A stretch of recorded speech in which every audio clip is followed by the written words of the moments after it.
Tinanggap ng Philippine Fleet ang dalawang karagdagang attack boat mula sa bansang Israel. Ito na ang ika-5 na fast attack interdiction craft na mga asset ng Philippine Navy.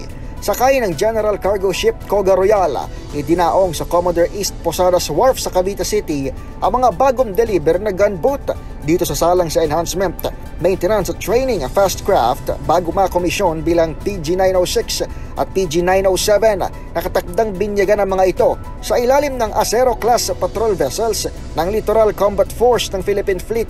Bahagi ang nasabing delivery ang FAIC Acquisition Project ng Revised AFP Modernization Program Horizon 2. Tampok sa nasabing kontrata sa Israel ang 9 na platforms at teknolohiyang magpapahusay sa shipbuilding capabilities ng Philippine Navy.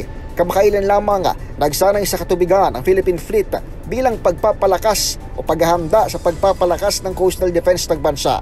Inasahang mag-aampag ang dalawang fast craft ng kamandag pagdating sa tinatawag ng Navy na emerging threats at transnational crimes. Para sa kauna-unahan sa Pilipinas DZRH, ito si Edniel Parrosa. Tuloy-tuloy sa pagbabalita, tuloy-tuloy sa serbisyo. Sama-sama tayo Pilipino.